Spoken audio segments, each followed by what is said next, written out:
Welcome to the GDL podcast, episode number 6. Our guest today left Alaska for Tennessee due to her husband's military move and grew some pretty deep roots. She built their realty business from scratch and had $36 million in sales closed in 2019.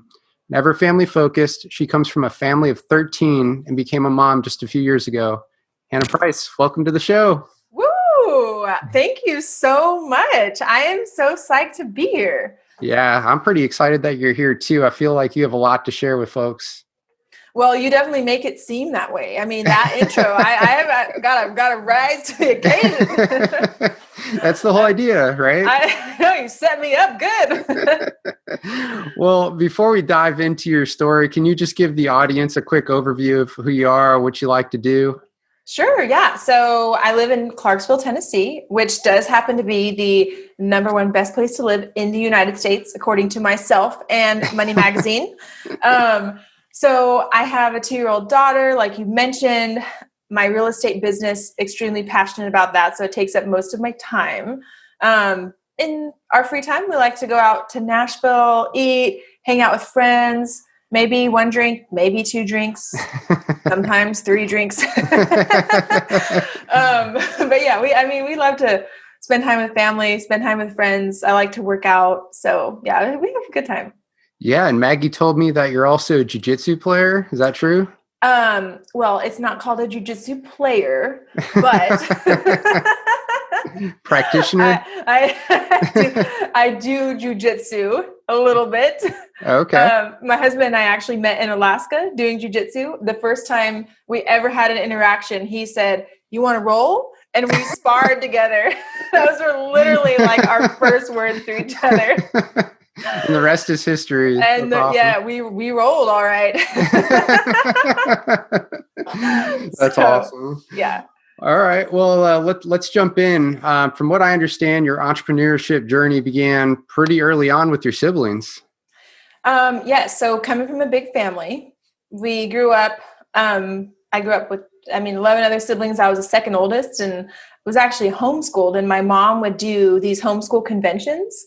And my older brother and I, we would go with her on these conventions, and she'd have her little book stand where she would sell curriculum, and she would buy curriculum, and we would go and we would sell like ice cream cones. We'd like spend all night cooking, and I didn't really realize it, but I think the like entrepreneurial side was starting to be fostered from those like lemonade stand type experiences. Plus, when you're a kid, you just want to make money and you want to like have $20 to your name. So me and my older brother started doing that pretty young. Yeah, that's pretty awesome. And that was in California, correct? Yep. In Central California is where we grew up. Okay. And then you made the trek to Alaska for what reason? California is just not my cup of tea. Look, yeah. No offense to anyone who still lives there and still loves it, but I was like, Alaska, California, Alaska. So I moved out to Alaska, 2009, maybe, somewhere around there. And I was accepted into the University of Anchorage, Alaska's nursing program. So I'd done my prereqs in California and was just ready to move on to somewhere cooler. Yeah. And then you met Devon. Then I met Devon in Alaska. He was there for the military. And then I was in Alaska for a total of 3 or 4 years. And then we moved to Clarksville. He got stationed here, and yeah, I could have been happier about that. I was not happy at the time. Why weren't you happy? Away. Yeah. I moved. Alaska was my home of choice. So that's where I loved. That's where I wanted to be. It's an exciting, invigorating place to live. And when we got married, literally our last day, we got married and flew out of Alaska that day. So he told me about Clarksville earlier and was like, "Really? And why?" And apparently it was on his top 3 places, which I didn't know. I was like, "And why would you do that?" Well, I'm sure all military families can relate, right? Yeah, but it has grown on me. Right. I stopped comparing, and I love it now. Yeah, and it's gone through a pretty huge growth spurt over the last couple of years. Yes, it completely has. I think honestly, though, wherever you live, I think every place is close enough to the next. So it's all about your perspective how like, how deep you want to go with relationships in the community. I think if you're connected, no matter where you are, you're gonna enjoy it. So we're connected here now. Yeah, no doubt. Well, Yeah. when you first got there, did you work initially? I did not. So it was the first time in my life since I was married that I didn't have to work. So I basically had a sugar daddy, which I was like, Nice. I could Yeah. get used to this. This is what it's like. So we moved here, and I was trying to get accepted into the Austin Pease nursing program as soon as we started moving here. So I didn't have a job right away. But Devon deployed shortly after, and I was at home, putting my feet up, living the dream, watching HGTV. And I was like, babe, we got to flip a house. Let's do it. So that I was definitely inspired by all the television I had time to watch. And anyway, he was like, sure, babe, flip a house. So he let me drain literally almost every cent in our bank account to flip our first house that we bought while he was gone. So he gets kudo husband points of the universe for that. Yeah, he's the real MVP. Oh, just married, asking him if we could spend all the money we have in our bank account to flip a house while he's deployed. He's like, sure, babe, do it. It's like, I love you. Well, from the point that you flipped that first house while he was deployed, how much time passed until the point where you're like, well, let's just start a business and start doing this full time? So first house, I was fortunate enough to be introduced to someone who has become a mentor to me. And he kind of helped push and prod me in the right direction when it came to flipping. And he actually encouraged me to get my real estate license so that way I could avoid the annoying, overcharging realtors who take all the cream off the top of my investments.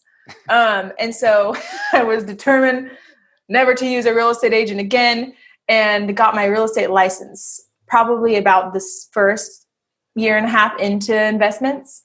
And then we, were flipping some more. And then I just kind of stumbled upon some friends that wanted to buy a house. And I was like, oh, I guess I'll help you. I'm an investor. I'm not an unsuccessful realtor, but I'll help you if you want me to. And so that's kind of how the sales side of it started. Mm-hmm. And then I learned sooner than later that there's actually a lot of money to be made and a very respectable business to be built in the real estate sales. So there wasn't like a conscious decision of we are now starting the business. And, it just kind of slowly trickled from house flipping to getting my license to support the house flipping. And then I was making a decent amount of money. Devon and I made the decision for him to get out of the military and come on to the real estate side. So I would say about a year or two in was when we knew Devon was going to get out, and we were making enough to keep the bills paid. And you guys didn't have a plan B at the time, right? I mean, dove in. There was no plan B. I mean, it definitely was a little bit like scary, him getting out of the military and all of those benefits and all of that security and just the consistency of it. But I think it was just, we know we're going to make it work. And if we don't, what's the worst that can happen? We're both employable. We'll go out and get jobs. We're not going to be homeless. So plan B is starting over. Starting over is better than just sticking with what you're in forever, Yeah, no, I think it's a pretty awesome strategy. Have you heard of Cortez and Burn the Ships? Yes. Okay, for those who aren't familiar, he was a Spanish explorer involved in the conquest of Mexico. And when they got there, he burned his own ships to tell his folks, hey, we're here. We got to do this. The only way we're going back is with their ships when the job's done. So that's your story made me think of that. Yeah. Well, and like in that scenario, the worst case scenario was you die. Right. Or you succeed or you die. Like they're going to succeed. I think for us, for anybody, the worst case scenario is you fail mm-hmm. and you start again. You get a job. Maybe you're poor again. I'm like, okay, we're making good money. Maybe this doesn't work. And maybe we're poor again. Well, I know how to be poor. and I can still enjoy life. Like I was poor before. I didn't, like worst case scenario is you're going to be fine. You're just going to lower your lifestyle and then start building again. So it's like, I think in my mind, I'm always trying to compare what is the worst that can happen? Like what's the absolute worst case scenario? And am I okay with it? And most of the time, worst case scenario, like we can all be okay with. I think we make things bigger in our mind than they actually really might be. It's like, oh, I could never do this because what if I didn't fail? Like, what if you fail? What's going to happen? You'll be fine. Yep. Well, I think a little bit of discomfort in your life is good, right? It's very motivating when you're a little bit uncomfortable. You're not sure if you're going to be able to pay those bills the next month, right? You're just incredibly motivated to be successful, right? Because you have no other choice. There's really no turning back at that point. No, I think it's the alternative is staying what you're doing and retire and die, always wondering like, what could I have done?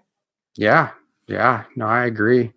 Well, what about the mentorship piece that you mentioned? I feel like a lot of people benefit from great mentors. I know I have, some just kind of occurred in my life when I was in the military or after I got out, and other ones I really had to seek out.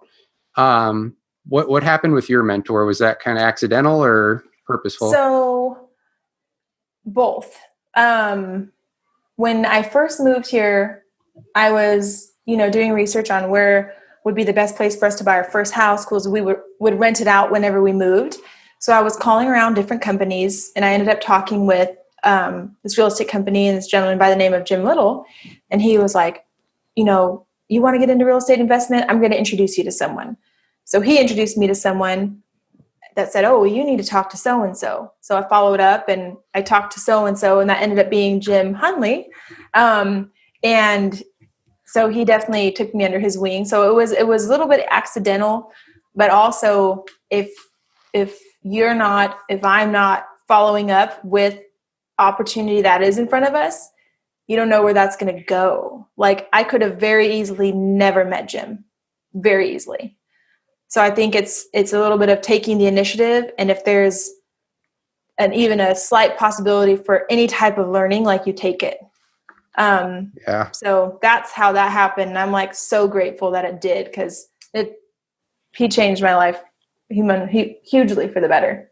It's amazing, when you actually start networking with some intent, what can happen. Yes. Matt Justice was on an episode before this, and then also one of my friends from the Army, Evan Greco. And one episode was about real estate, another was about building your resume with experience. But they both had the same advice that you just gave, was build your network, talk about what you want to do, and things just start happening for you at that point.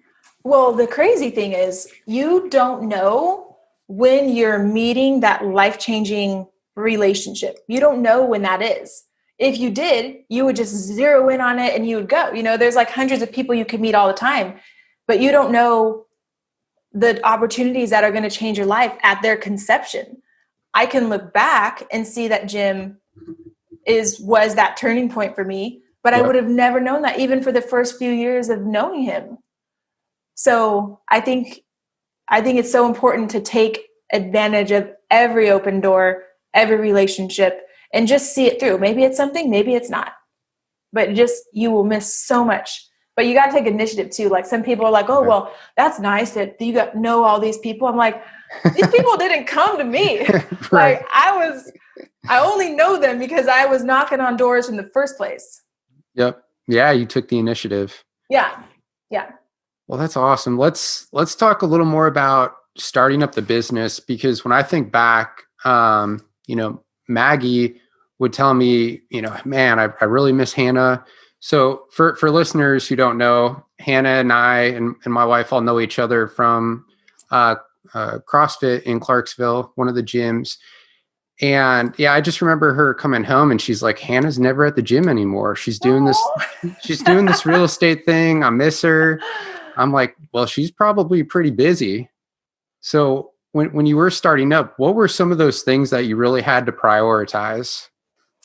Okay. So when I first started, I did a few things that contributed to a strong start. So as a real estate agent, I think the number one thing for anybody, actually anybody getting into any type of entrepreneurial sales positions or anything like that, nothing is going to come to you. Your broker is not going to make you successful. Your friends aren't going to make you successful. If you have an ounce of thought that somebody else is going to make you successful, you're going to fail. So I think the first thing that I did was like, I wasn't thinking that anyone was going to make me successful. And because of that, I wasn't waiting around for leads, or I wasn't complaining that my broker wasn't giving me leads. So I literally was like, if I knock on 100 doors and 3 people are open to talking to me and 1 person buys their house and I can knock on 50 doors a day, that's 3 deals a week. Yep. That's thousands of dollars in my first month. So I literally like knocked on so many doors. So that was like my first way to really start getting more leads. And nobody wants anyone to knock on your door. So it was good. Like, I don't want anyone to knock on my door. Right. But 1 out of 100 don't mind. So I knocked on doors. I did a lot of posting on social media, like any of the yard sale pages, buy, sell, local pages, just posting, hey, this house just came on the market, or are you looking to buy? I would get other people to let me use their listings to advertise. So I did that a lot to start that. Literally, I didn't pay for leads in the beginning. I did open houses. I knocked on doors. I posted a lot on social media, 100% free. Yep. So that's kind of what I did to get started. And then I got really busy and it was working. It's like when you do the basics, it's shocker, they work. And then my personal life started, and the gym started. Yep. And now I'm better about all that. Right. Because you got to have balance. You got to take care of yourself. Right. Well, you and I talked before about how balance it's not an end state, right? You're constantly rebalancing based on what needs attention at the time. Totally. Yeah. Well, it sounds like you had a bias for action. And I think, when I think about other folks who, might be afraid to start a business or whatnot, they know they're going to get a lot of no's, and that's hard, right? Staring rejection in the face. Mm-hmm. But to your point, if, that's the worst that can happen. And if a few people say yes, I mean, that's how you start, with your first clients. Totally. Yeah. Just the no's are going to be part of it. Yep. And all that's going to happen is you're going to have a little bit of a bruised ego. And as more people tell you no, the bruising gets less. Yep. It hurts a little. But I think like to that point though, there's always going to be the fear of rejection. Mm-hmm. Nobody likes rejection. Yep. Some people tell me, oh, I'm not good with rejection. Nobody is. Like, nobody is out there. Nobody likes that. Like, the people that are successful aren't successful because they're like, I love rejection. It feeds me. Like, we don't like rejection. Nobody does. Right. So I think for someone starting off and thinking about all that and worrying about, wow, it's going to be so hard. Like, the difference between successful people and people that aren't as successful isn't because one likes rejection. We all hate rejection the same. You just force yourself to do it. Yep. And I still literally, Kyle, every single day, I have a list of people that I call and I have to fight my mind. Well, what if they don't want to talk to me? What if what if I maybe had a bad experience with them in the past? Or what if I forget a conversation that I had and they're going to think that I'm, don't look. I have to psych myself into the same exact things that I had to do 6 years ago. Mm-hmm. Like that has not gone away. The fear of rejection is just as strong. The things I have to do to make myself do the work is still there. Like, honestly, for me, it hasn't gotten any easier. Right.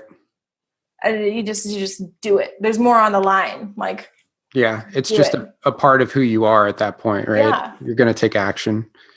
Well, what about startup costs, right? I think that's the other hang up people have when they look at starting a business. They're like, I'm going to have to raise all this capital. But to your point a few minutes ago, you did a lot of things for free and you really scrapped for those first few clients. So did you have to get this big bucket of money to start, or? So I did have one advantage, really good advantage going for me. And that was the fact that I had a sugar daddy. So I didn't have the pressure of, I need to make money this month. Mm-hmm. to pay my bills. So if talking real estate specifically, and probably a lot of businesses, there's going to be the startup time where you're not really going to be making a lot of money. So fortunately, Devon was bringing in money that I didn't have to worry about being profitable my first month. So I think for someone else, that is something to consider. Like, what are you going to do for the first 6 months while you're probably not making that much money? Mm-hmm. So what was your question? I'm so sorry. I forgot it. Startup costs. Just did you have to have this big bucket of money to start? No. Okay. I didn't have to have a big bucket of money. Now, had I not had the support of a secondary income, I probably would have had to have some savings to get me through the first few months. But as far as what's needed for advertising and all that, like, there's so many ways to do it organically. Mm-hmm. It's just more grind. It's just more like simple stuff that nobody wants to do, that everyone says doesn't work because they're not consistent with it. But I would say for almost any industry, there's so much elbow grease that you could attack any startup before you have to really start putting out money. Yep. Did you, going back to the network piece a little bit, did you find yourself surrounding yourself with a certain type of person who's positive, and maybe inversely, if there were some negative folks around, did you have to kind of separate yourself? Because the startup's so tough, right? It's kind of a grind every day.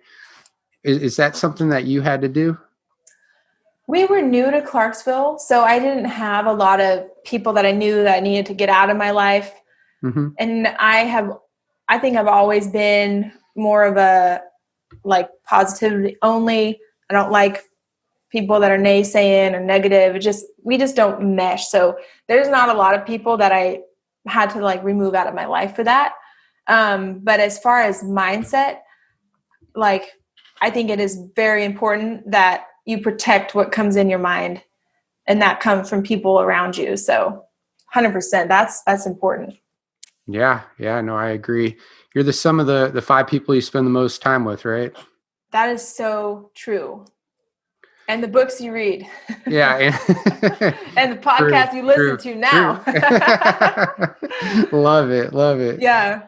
Well, let's transition a little bit and talk about family, which is very important to you, right? Yes. I mean, you came from a very large family. You started your own family.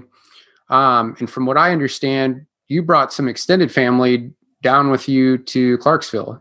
Yeah, I have 4 or 5 family members now living here, which is awesome. We're always, I can't remember how many, but there's a bunch of them down here now.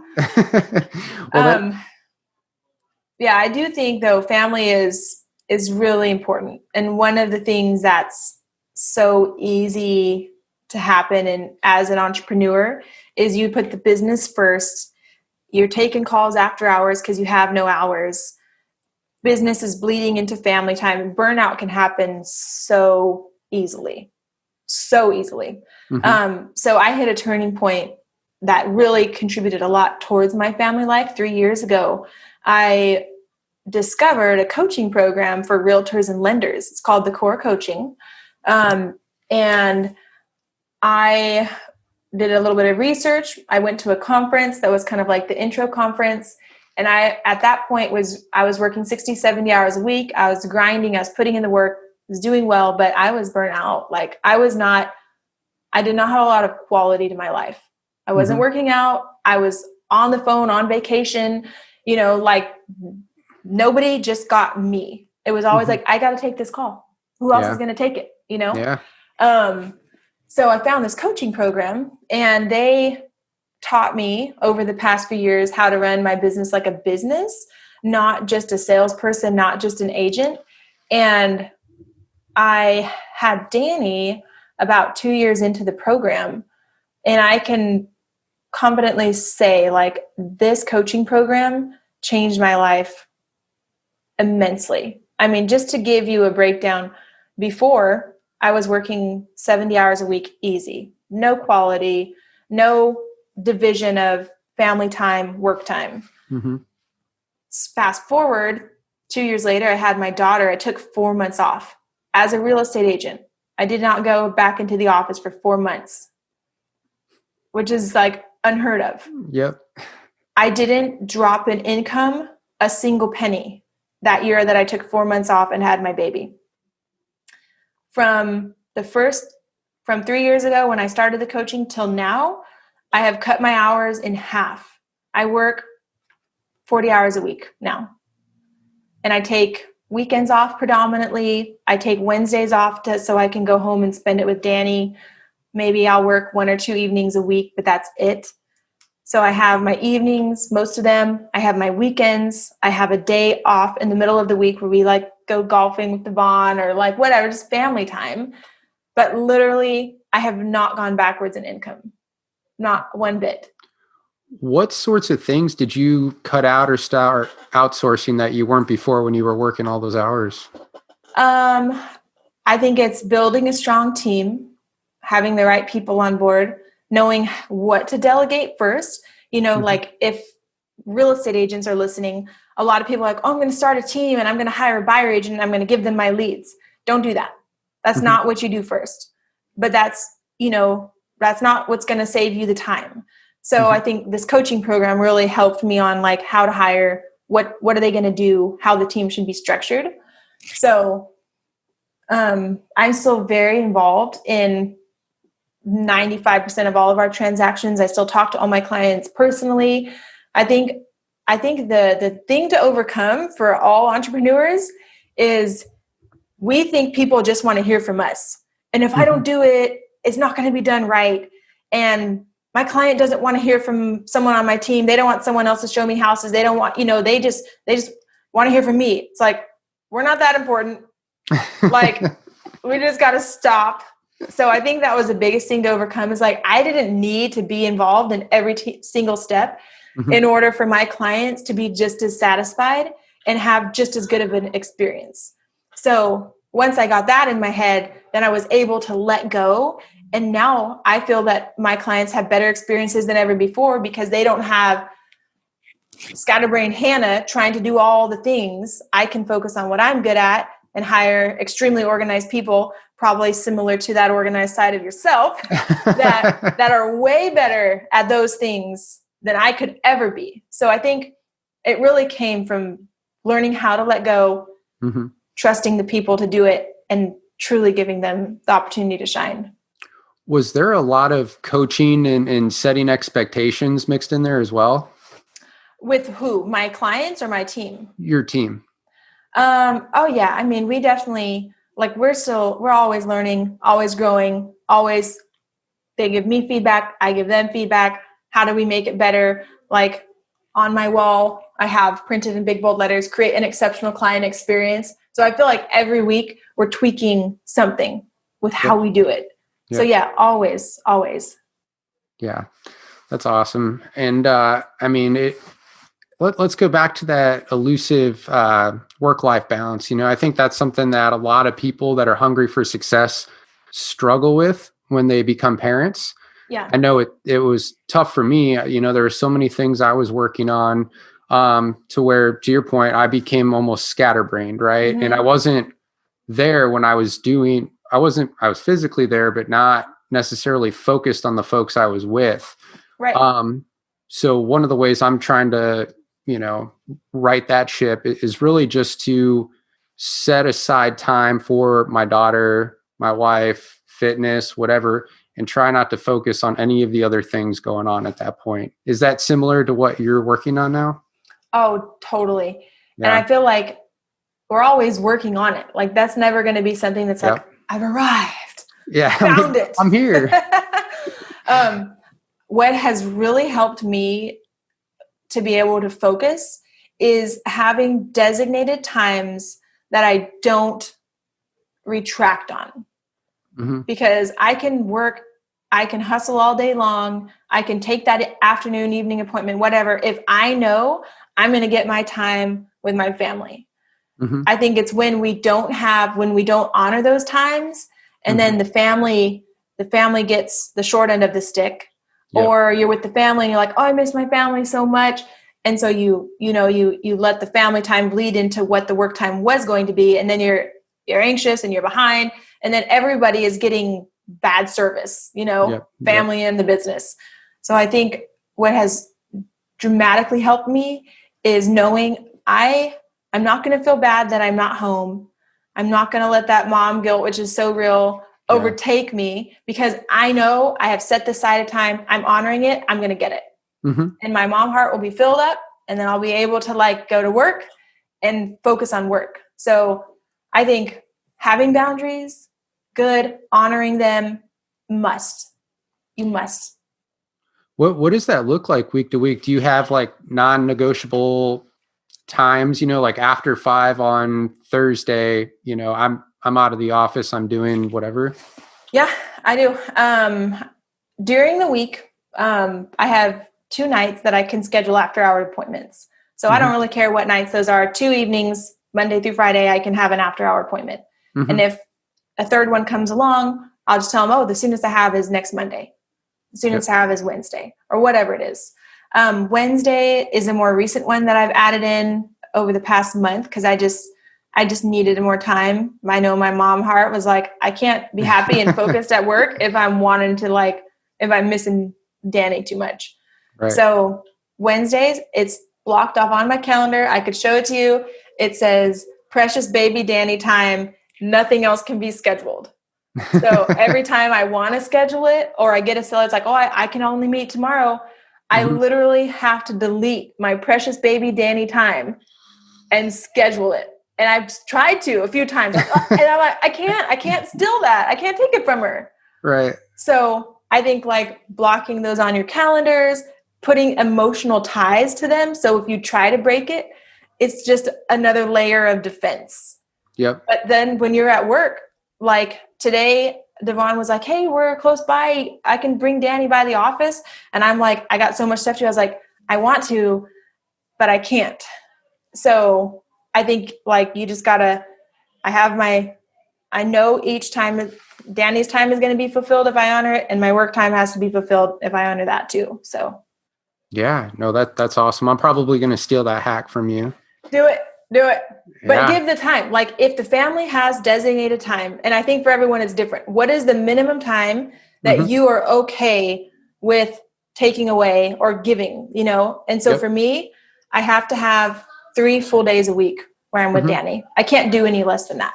I can't. Yep. The business will have to grow within the confines of 40 hours a week. I won't take any more time away. Yeah. Well, and I think to your point too, it's all about quality time, right? It's not just about setting aside that time. Yeah. If you're on social media the whole time. Right. Yeah. It doesn't count. We're cheating our family. Like we hustle so we can provide a future for our family. We work to have quality of life. So if the working doesn't allow for quality, it's stupid. It's wrong. Yep. Agreed. Well, speaking of social media, you have a pretty big online presence. Thank you. Do you want to tell folks about hashtag tooeasytuesday? Oh, sure. Okay. So Too Easy Tuesday, I started doing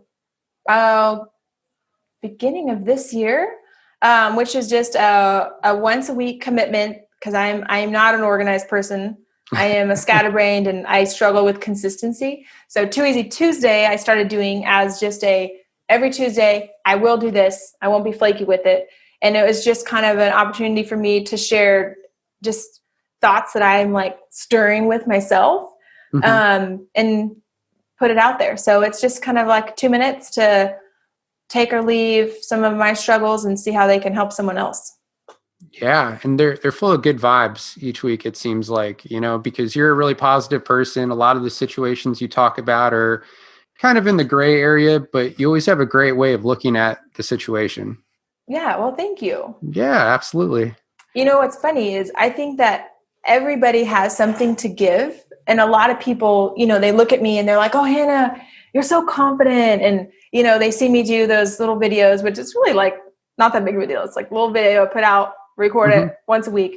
Sure. But the background to why I started doing that, I guess this is just a little bit of insight into my own insecurities, is I think we all wonder, like, do we have something to say of value? Are people going to listen? Like, do I actually have something to share? Like, yeah, I learned this and I learned that, but like, is what I have to contribute really valuable? And are people going to even listen or care? Yeah. And so like, I think about that for myself. And so I started doing these with that question of like, you know what? I'm going to share regardless of if someone thinks that is valuable. And I'm going to use this to build confidence in myself that I do have something to share. So the underlining reason to why I started doing that was to force myself to start giving and building that value in myself, regardless of how it was accepted. No matter what, I was just going to do it. And every week I'm like, oh, this is stupid. This is stupid. This is dumb. I didn't make the right points. Like every week, but I just do it anyway. So I think sometimes you have to just force yourself to do that, and that will change you and you will realize your value later, but you got to start even if you don't feel it. Yeah. Yeah. And if people want to check it out, they can find you on Instagram at Hannah Y. Price. Okay. Good stuff. Well, we covered a lot today. I really appreciate you coming on and being a guest. I know you're super busy, but I think we gave a lot to folks to think about and ponder and take action on. Yeah. Well, thank you, Kyle. This has been so fun. I'm so glad that you're doing this. I can't wait to see it just grow. I love it. Yeah, absolutely. No, good stuff. If folks want to get a hold of you or they want to work with the Hannah Price team, what are the best ways to get in touch with your team? Well, I'll give you my phone number. It's 931-561-5260. That is my cell phone, so you can call it anytime. You could find us on Facebook, shoot us a message, Instagram, all that kind of stuff. Website, hannahpriceteam.com is the website. So yeah, any of those ways. But yeah, buying, selling, renting, investing, thinking about getting into real estate. Like, you know, Kyle, I love talking investments. Yep. I love talking real estate anyway. So if there's any interest or any way that I can help, like truly reach out. Awesome. Well, thank you so much, Hannah. No problem, Kyle. Thank you so much. All right. Bye. All right. See ya.